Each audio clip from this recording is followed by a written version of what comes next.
হেই everyone, good morning. আমি স্বপ্না। তোমরা কেমন আছো? আশা করি তোমরা সবাই ভালো আছো, আর আমিও খুব খুব ভালো আছি। তো রোজগার যেমন ভিডিওটা শুরু করি মানে সকাল থেকে, তো আজকে সকালবেলা থেকে ভিডিওটা শুরু করিনি, দুপুর থেকে শুরু করেছিলাম। তো দেখো এখানে আমি কি কি রান্না করব সেটা তোমাদের সাথে শেয়ার করছিলাম আর কি। প্রথমে দেখো এইখানটা না মানে মা জাউলি করেছিল, এবার জাউলি করার পরে আর ঝাঁটানো হয়নি উনুন চালটা, ওই জন্য আমি ভালো করে ঝাঁটিয়ে দিয়েছিলাম উনুনের ওই জায়গাগুলো, কারণ জাউলিতে যে কোড়া দেয় না, কুড়ো মুড়ো শাক পাতা যা হোক যেই দেয়, তো সেগুলো আর কি পড়েছিল। কারণ এই বর্ষাকালের জন্য চারিদিকে বৃষ্টির জন্য জাউলি বাইরের উনুনেই হয়, বাট ভিজে গেছে উনুন, ওই জন্য আর কি বাইরের উনুনে করা হয়নি, ঘরের উনুনেই করা হয়েছে। তো ওই জন্য আমি ভালো করে আগে প্রথমটা এই জায়গাটা পরিষ্কার করে নিয়েছিলাম, তারপরে ভাতের হাঁড়ি পরিষ্কার করে নিয়েছিলাম, কারণ ভাতের হাঁড়িতে আগের দিনের দুটো পান্তা ছিল, সেগুলো একটা হাঁড়িতে প্রথমে ঢেলে দিয়ে হাঁড়িটাকে ধুয়ে উনুনের ওপরে বসিয়ে দিলাম। তারপর জল চাপিয়ে দিচ্ছি, কারণ জলটা হালকা গরম হোক, তারপরে চালটা দেবো। তো দেখো মানে এই বালতিতে আর কি খাওয়ার জল রাখা ছিল, খাওয়ার জল না, এটা রান্নার জলই। খাওয়ার জল আসলে বোতলে থাকে, মানে এই বালতির জলও খাওয়া হয় সেটা না, মানে আলাদা করে আর কি, সেটাই বলছিলাম। আর এখানে দেখো মা তো বললাম যে আগে জাউলি করেছিল, এবার জাউলি করেছিল যখন, তখন উনুনে তো আগুনটা ছিল, ওই জন্য আর আগুনটা ধরাতে হয়নি, কারণ একটুখানি ফু দিতেই আগুনটা ধরে গেছিলো, তোমরা দেখতেই পাবা। একটু দুটো তিল ডাঁটা দিয়ে দিয়েছিলাম, তো দিয়ে তারপরে যে বাঁশ কুঞ্চা মুঞ্চা, যেগুলো কুঞ্চা কেন বলছি তাহলে কুঞ্চি মুঞ্চি যেগুলো থাকে সেগুলো সব দিয়ে দিয়েছিলাম আর কি, উনুনটা ধরছিল।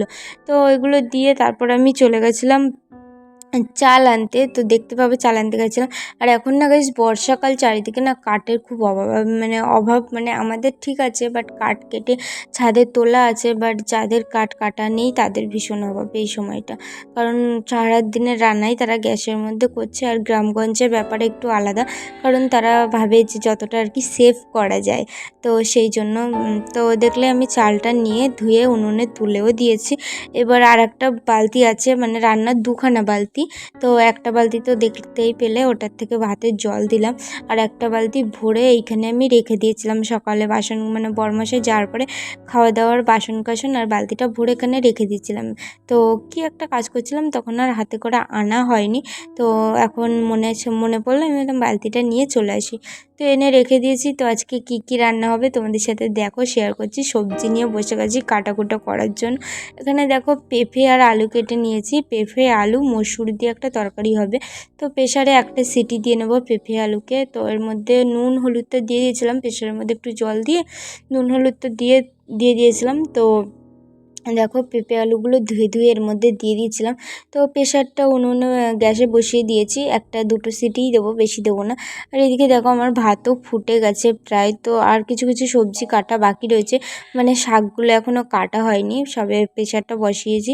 তো শাকগুলো ঝটাপট করে কেটে নেবো। এখানে দু রকমের শাক আছে, একটা কলমি শাক, একটা সুজনি শাক। সুজনি শাক আমি আগে খাইনি গাইস, এখানে এসে সুজনি শাকটা খাচ্ছি। তো দেখো এদিকে পেঁপে সেদ্ধ হয়ে গেছে, আর আমি শাক ভাজাটা প্রায় হয়েই গেছে নামানোর পথে। তারপরে আমি খেয়ে দিয়ে ঘরে চলেছিলাম, আর কোনো ভিডিও ক্লিপ নেওয়া ছিল না মাঝে। তো মা দুটো পেয়ারা পেড়ে দিল, বললো ভাত খাওয়ার পরে ফল খাওয়া ভালো, তো দুটো পেয়ারা খাও। দুটো না, আমি বললাম একটাই খাবো, কারণ দুটো খেতে পারবো না। মা বললো ঠিক আছে, যটা খাবার নিয়ে যাও, দুটোই নিয়ে যাও, আর একটা পরে পরে খেয়ে নিও। বললাম ঠিক আছে দাও। তো মা এখানে পেয়ারাটা দেওয়ার পরে আমি ঘরে চলে এলাম একটু শুতে। সেই দিন ভীষণ গরম ছিল গাইজ, তো মানে ওই জন্য আর কি মুখ থেকে হু করছি। তো পেয়ারাটা কিছুক্ষণ বসে বসে খাচ্ছিলাম, তো বসে বসে খাওয়ার পরে ঘুমিয়ে পড়েছিলাম।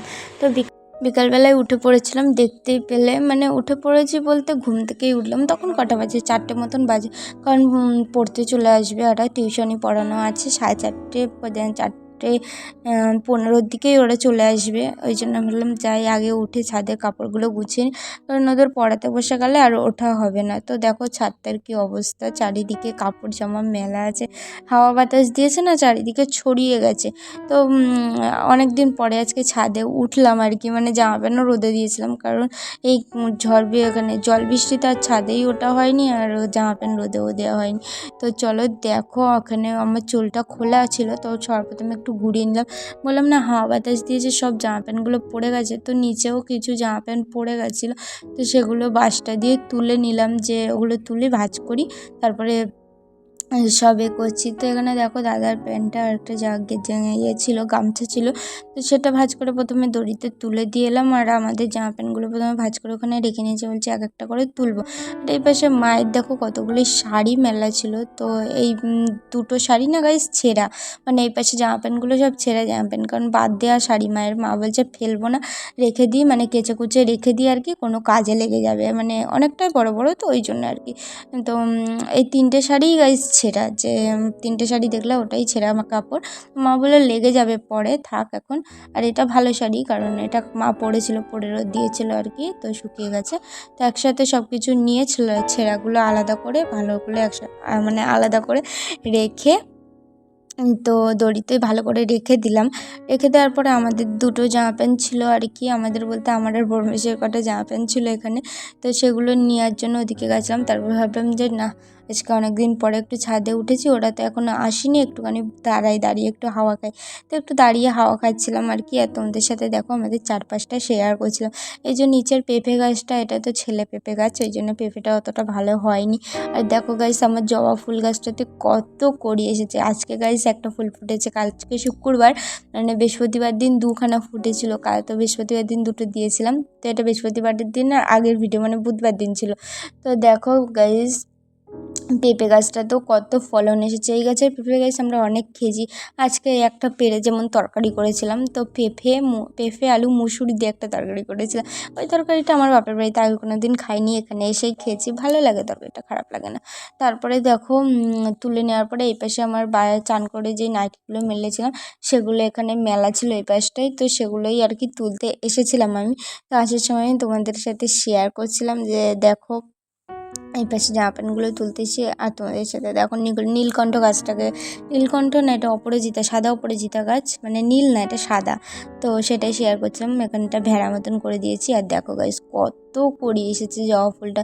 আর এই জবা ফুলটার ব্যান্ডটা না অনেক সুন্দর গাইস, মানে কেমন না হয়তো ফুলটা বলতো একটু কুচকানো কুচকানো ভাব, মানে পুরো ঘিজি একটা ফুল, দেখো ভীষণ দারুণ।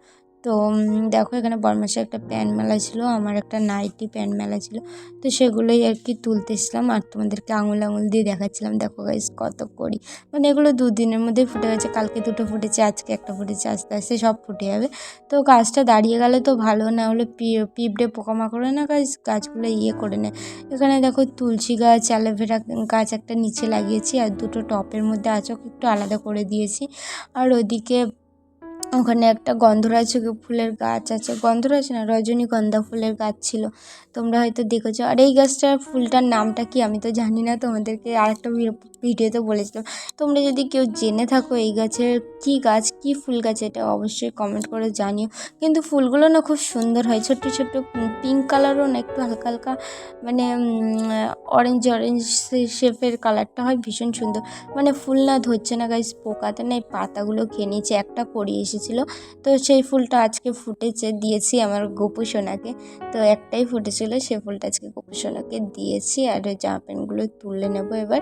তুলে ওই যে পেছনটাতে একটা জবা ফুল গাছ দেখতে পেলে, সাদা ফুল হয় ওইটাই, তো ওই গাছটা ওই যে ওই কর্নারটাই আছে। ওই গাছটা না মানে যত্ন করা হচ্ছে না, কারণ ওই গাছটা একটা ধারে হয়ে গেছে, মানে ওই সাইডটায় আগাছাতে না গাছটাকে ছেয়ে নিয়েছে, ওই জন্য আর ওই গাছটাতেও ফুল হচ্ছে না। তো দেখো এখানে জামা প্যান্টগুলো হালকা হালকা ভেজা ছিল, ওই জন্য এনে খাটের আড়াতে মিলে দিলাম, কারণ খাটের আড়াতে মিলে দিলে পাখা চলবে, তো পাখার হাওয়ায় হাওয়ায় বেশ সুন্দরভাবে শুকিয়ে যাবে।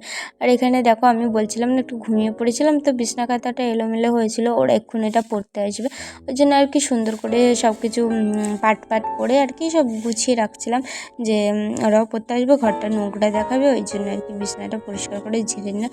তারপরে একবার একটু পাখাটা বন্ধ করে ঘরটা ঝাঁটিয়ে নেবো, কারণ আজকে মানে সেই দিন ওদের ঘরে পড়াইনি, বাইরে পড়িয়েছিলাম, কারণ একবার ঘরটা ঝাঁটিয়ে নিয়েছি, আর ওরা আবার যদি পড়তে আসে ময়লা করবে, ওই জন্য আর কি বাইরে পড়েছি, মানে ঘরে পড়াইনি আর কি। কত রানিংয়ে কথা বলছি না গাইজ। মানে যতটা তোমাদের সাথে ভালোভাবে শেয়ার করা যায় আর কি, সেটাই বলছি।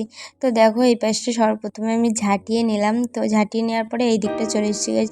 আর পিঁপড়ের উৎপাত না ভীষণ আমাদের ঘরে, মানে এই বর্ষাকালটাই আর পারছি না গাইজ পিঁপড়ের এর জন্য। গোপালকে যে লকুনদানা বাতাসা যাই হোক একটু ফল কিছু, কালকে লেবু দিয়েছিলাম গাইজ, লেবুর মধ্যেও পিঁপড়ে উঠে গেছে।